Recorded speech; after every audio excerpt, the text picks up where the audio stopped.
আসসালামু আলাইকুম ওয়া রাহমাতুল্লাহি ওয়া বারাকাতুহু। সম্মানিত প্রিয় দর্শক, আপনাদের সবাইকে জানাচ্ছি শুভ সকাল। আসলে পারিবারিক ব্যস্ততা, অফিসিয়াল ব্যস্ততার কারণে আসলে আগের মতো ভিডিও করা হয় না, আপনাদের সামনে আসা হয় না। আজকে চিন্তা করলাম যে একটা গুরুত্বপূর্ণ বিষয়ে আপনাদের সাথে কথা বলি। বিষয়টা হচ্ছে, আপনারা অনেকেই জানেন যে ইংল্যান্ডে অসংখ্য হাজারো লক্ষ লক্ষ মানুষ কিন্তু আপনার আনডকুমেন্টেড, অনেকে এটাকে অবৈধ অভিবাসী বলে থাকেন, অবৈধ ইমিগ্রান্টস বা ইলিগাল ইমিগ্রান্টস বলে থাকেন। আমি কিন্তু অবৈধ শব্দটা কখনো ইউজ করতে চাই না, কারণ কোনো মানুষই কিন্তু কোনো অবস্থাতেই অবৈধ হতে পারে না। তার সার্কামস্টেন্স বা তার পারিপার্শ্বিক অবস্থার পরিবর্তন হয়েছে, এজন্য সে ডকুমেন্টস ছাড়া হতে পারে, এই দেশে রয়েছে, এটা হতে পারে। কিন্তু আক্ষরিক অর্থে কোনো মানুষকে অবৈধ বলা, ইললিগেল বলা মোটেও সমীচীন নয়। এবং এজন্য personally I don't want to use this word. আমি এই শব্দটা ব্যবহার করার পক্ষপাতী নই।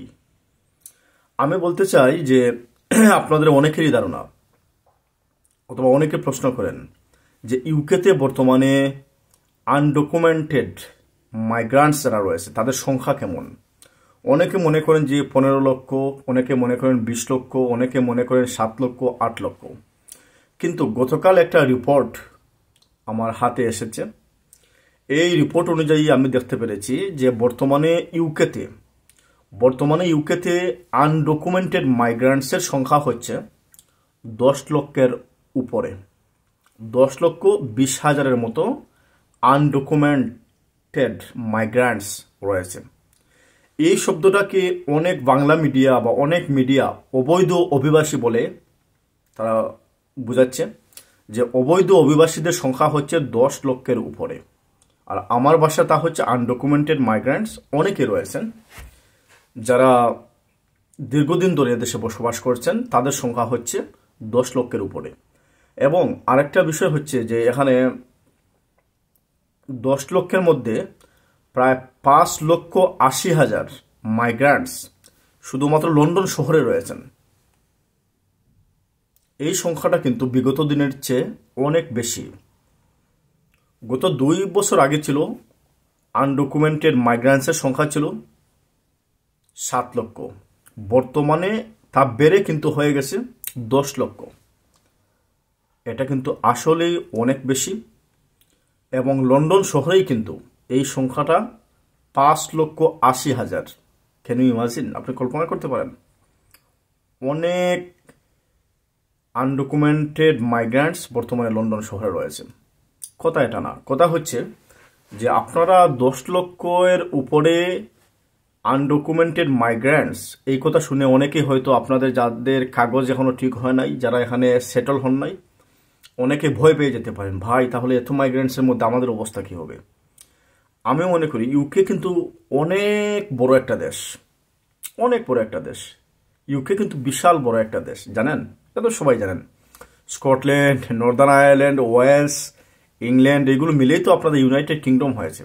অনেক বড় একটা দেশ।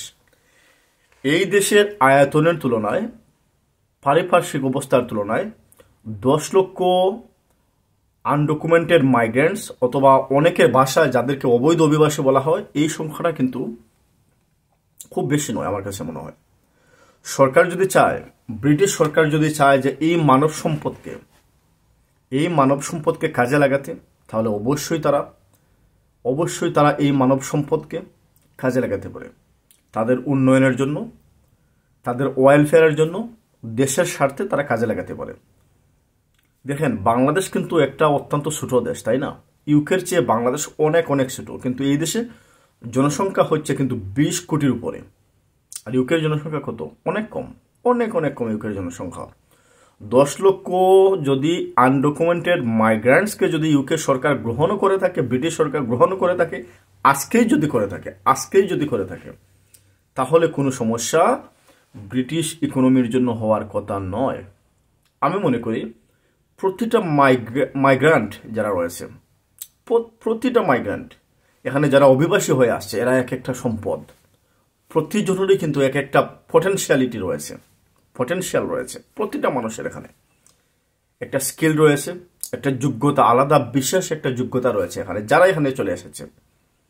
সুতরাং এই যোগ্যতার দিকে যদি ব্রিটিশ সরকার খেয়াল করে, যদি ব্রিটিশ সরকার এই যোগ্যতাকে মূল্যায়ন করে, তাহলে অবশ্যই তাদেরকে আমি মনে করি অ্যামনেস্টির মাধ্যমে, সাধারণ ক্ষমা ঘোষণার মাধ্যমে এদেরকে বৈধ করা অত্যন্ত জরুরি, অত্যন্ত জরুরি। আমি এটা personally I think and I trust, আমি এটা মনে করি। কারণ যে মাইগ্রেন্টসগুলো এখানে রয়েছে এরা কিন্তু সবাই কোনো না কোনোভাবে এক একটা কাজের উপর ওরা পারদর্শী এবং এরা স্মার্ট। এই স্মার্ট মানুষগুলোকে ব্রিটিশ সরকার তাদের বিরুদ্ধে না গিয়ে, তাদের বিরুদ্ধে না লেগে, আমি মনে করি তাদেরকে প্রপারলি যদি ইউটিলাইজ করতে পারে, তাহলে অবশ্যই তারা ব্রিটিশ ইকোনমির জন্য একটা সহায়ক শক্তি হিসাবে আবির্ভাব হতে পারে। কিন্তু এখানে একটা কথা রয়েছে, অনেকে মনে করতে পারেন যে আমি ইললিগ্যাল মাইগ্রেশনের পক্ষে। না, আমি তা নয়। আমি আবারও বলি, ব্রিটিশ সরকারকে কিন্তু ইন্টারন্যাশনাল মানুষ আনার ক্ষেত্রে, অভিবাসী আনার ক্ষেত্রে, মাইগ্রেন্টস আনার ক্ষেত্রে তাদেরকে কিন্তু একটা স্ট্রিক্ট একটা ভূমিকায় চলে আসতে হবে। এই যে বর্তমানে ওয়ার্ক পারমিট যে ভিসা নিয়ে আমি অত্যন্ত আপসেট যে ভিসাটা নিয়ে, ওয়ার্ক পারমিট ভিসা দিয়ে যে এদেশে হাজার হাজার তরুণীরা আসছে, আসার পরে যে তাদের জীবন একেবারেই অ্যাবাউট 95% কিন্তু ওয়ার্ক পারমিটে যারা আসছিল এদের জীবন অন্ধকার। Their life is very very dark and there future is very dark. এটার দায়ভার কিন্তু ব্রিটিশ এই সরকার কোনোভাবেই কিন্তু এড়াতে পারে না। ব্রিটিশ সরকার পুরোপুরি কিন্তু এটার জন্য রেসপন্সিবল। কোম্পানি এরা আসার পরে কোম্পানি চলে যায়, কিন্তু একটা কোম্পানিকে লাইসেন্স দেওয়ার আগে কেন এই সরকার গভীরভাবে চিন্তা ভাবনা না করে একটা কোম্পানিকে লাইসেন্স প্রদান করে, যে কোম্পানি 2 বা 3 মাস পরে চলে যাবে। সুতরাং এটার দায়ভার ওয়ার্ক পারমিটে যারা আসছে তাদের ভবিষ্যৎ অন্ধকারের পিছনে আমি মনে করি সরকারের যথেষ্ট দায়ভার রয়েছে। এটা থেকে সরকার মুক্ত হতে পারবে না। আমি ইললিগ্যাল ইমিগ্রেশনের পক্ষে কখনো নই। আমি এটা মনে করি যারা ইউকেতে আসবে একেবারে পারফেক্ট এবং স্মার্ট মানুষ নিয়ে আসা উচিত এখানে। আর যারা অলরেডি এখানে চলে আসছে, যারা অলরেডি এখানে আপনারা আসেন, যাদের এখনো কাগজ হয় নাই, সেটেলমেন্ট হয় নাই, তাদের প্রতি মনে করি সরকার উদার হওয়া উচিত। যেহেতু তারা এখানে চলে আসছে, ব্রিটিশ ইকোনমিতে তারা বিশাল কিন্তু একটা ভূমিকা রাখতে পারে এখানে। সুতরাং এই সকল মানুষদের প্রতি আপনি এই যে ব্রিটিশ সরকার নেগেটিভ না হয়ে, আমি মনে করি যে ওভারসিজ বিদেশ থেকে মানুষ আনার ব্যাপারে স্ট্রিক্ট হওয়া উচিত। একবারে পরিপক্ক মানুষ এখানে নিয়ে আসা উচিত, স্মার্ট মানুষ নিয়ে আসা উচিত, এটার পক্ষে আমি। কিন্তু এই যে ইনসাইডে যারা রয়েছে, ইউকের ভিতরে যারা রয়েছে, তাদের প্রতি মনে করেন সরকার বিভিন্ন সময় 2 মাস পরে 3 মাস পরে আপনারা দেখবেন ধরপাকড় শুরু হচ্ছে, মানুষকে ধরাধরি হচ্ছে। এসব জায়গা থেকে কিন্তু ব্রিটিশ সরকার যদি সরে আসে, আমি মনে করি এটা তাদের জন্য সবচেয়ে this will be very best option for them. তাদের জন্য এটা খুবই ভালো হবে। এই মানুষগুলোকে ভালোভাবে কাজে লাগাতে পারলে ইনশাল্লাহ ব্রিটিশ ইকোনমি আপ হবে এবং আমাদের এই যে মাল্টিকালচারাল যে সোসাইটি ইউকেতে, এটা এস্টাবলিশ করতে অনেক অনেক ভালো হবে আমি মনে করি। আর শেষ কথা হচ্ছে, আমি মনে করি আপনারা যারা কাগজ এখনো হয় নাই, যাদের সেটেলমেন্ট হয় নাই, যারা অ্যাসাইলামে রয়েছেন, দয়া করে অন্তত আপনারা আনডকুমেন্টেড থাকবেন না, প্রপার ওয়েতে আপনারা থাকেন। আমি জানি প্রতিটা মানুষেরই কিন্তু একটা কেস কিন্তু হোম অফিসের সাথে রয়েছে। তারপরে কিন্তু তাদের ভাষায় আপনারা হচ্ছেন ইললিগাল ইমিগ্রান্টস, যার পক্ষপাতে আমি নই এই শব্দটা ইউজ করতে। আমি মনে করি যে আপনারা পরিপূর্ণভাবে এখানে সেটেল হওয়ার চেষ্টা করেন। এখানে সেটেল হওয়া খুব বেশি যে কঠিন এরকম কিছু নয়, যদি প্রপার ডকুমেন্টেশনের মাধ্যমে আপনার সার্কামস্টেন্সটাকে আপনি ভালোভাবে উপস্থাপন করতে পারেন আপনার বিজ্ঞ আইনজীবীদের মাধ্যমে, অবশ্যই আপনি সফলকাম হবেন এখানে। এটা নিয়ে কোনো ওয়ারি করার দরকার নেই। Don't be worried about this, ইনশাল্লাহ। আর সবসময় আপনারা আপ টু ডেট থাকবেন এদেশের রুলস এবং রেগুলেশনের প্রতি। আপনাদের জন্য শুভকামনা।